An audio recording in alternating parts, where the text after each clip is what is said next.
students, welcome to Physics Lab. Today we'll be learning optics, wherein we'll be learning about convex lens, concave lens and prism. So we'll perform this experiment. So let's start.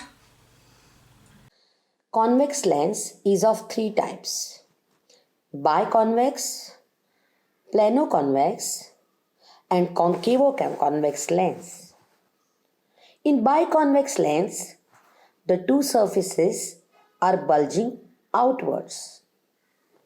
In plano-convex lens, surface facing the object is plane and the other side of the lens is convex. In concavo-convex lens, surface facing the object is concave and the other side is convex.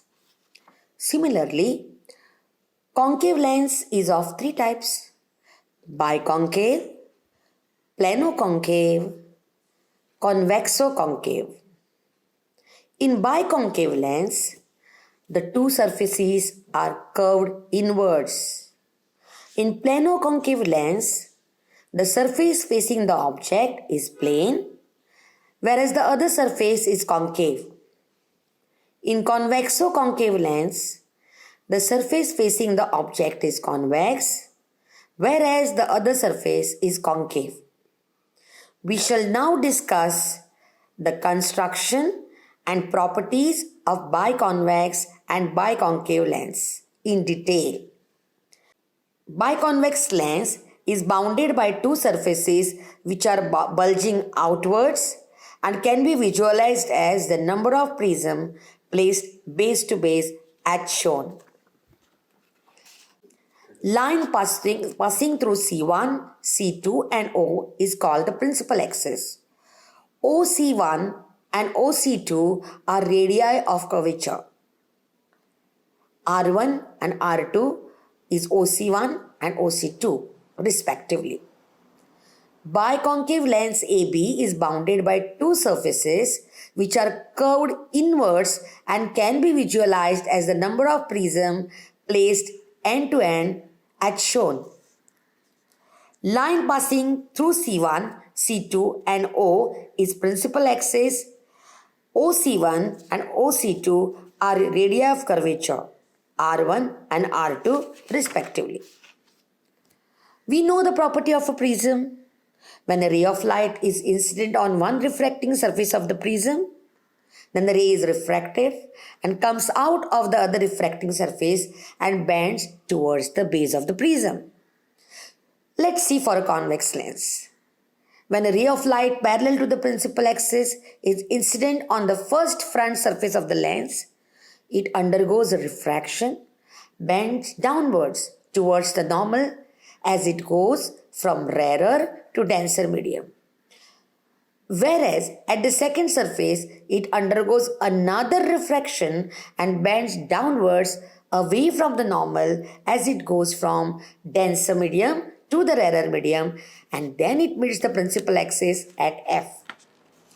Similarly, for concave lens, when a ray of light parallel to the principal axis is incident on the front surface of the lens, it undergoes refraction and bends upwards towards the normal as it goes from rarer medium to denser medium. Whereas at the second surface, it undergoes another refraction and it bends upwards away from the normal as it goes from denser medium to the rarer medium, and then it meets the principal axis at F. Let us now use those ideas to discuss convex and concave lens in detail. We see that the rays incident on the convex lens converge towards a point F, which we shall call a focal point, which is a focus, and the length OF is called focal length. You know very well, O is the optical center of the lens. That is the reason why convex lens is called a converging lens. Similarly, the parallel rays incident on a concave lens will diverge away from the principal axis, and these divergent rays appear to come from a point on the principal axis, which we'll call as the focus of the concave lens. OF is called as the focal length. That is the reason why concave lens is called as the divergent lens. We will now discuss the rules for drawing ray diagrams to locate the images for convex lens. The same rules will apply for concave lens. First, let us take a biconvex lens with same radii of curvature, say R. There are three rules for locating the image formation of lens. Rule 1. The ray of light which is incident parallel to the principal axis after refraction always passes through the focal point or focus. Rule 2. The ray of light passing through the optical center of the lens goes straight without deviation. Rule 3. The ray of light passing through the focus after refraction emerges parallel to the principal axis. You will notice that Rule 1 is just opposite of Rule 3, which confirms the principle of reversibility of light. Thus, we see that you require any two rules to locate the position of the image. We shall now try to locate images of the object placed at different positions of the object placed in front of the lens. Object placed beyond 2f. When an object is placed beyond 2f, we get the image which is real, inverted and diminished between f and 2f. Let's go to the second case. Object at 2f. We can see that we get the image as real, inverted and of the same size. The height is same as at that of the object. Case number 3, object is between f and 2f. You can see very well image formed is real, inverted and magnified beyond 2f. Then let's go to the next case. Next case is object is at f. You can see very well the rays which are emerging out are parallel. So they will never meet each other. Image is formed far away, that is at infinity. So the image will be real, inverted and highly magnified. Now comes the last case. The object is between optical center and f.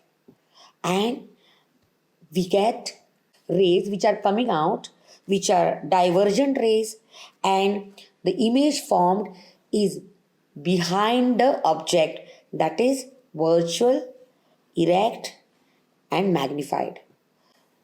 Can you imagine? This concept is used in making a simple microscope or a magnifying glass. We normally use to see the reading in traveling microscope or in vernier calipers. We make use of the magnifying glass. So where should we keep the object? Object should be kept between optical center of the lens and the focus. So you will get the magnified image.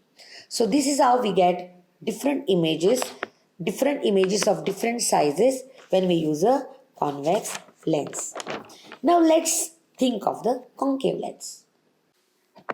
Similarly, for the concave lens, when an object is placed in front of the concave lens beyond 2f, you can see very well that the image formed is virtual, erect and diminished and on the same side as that of the object, and in between optical center and the focus.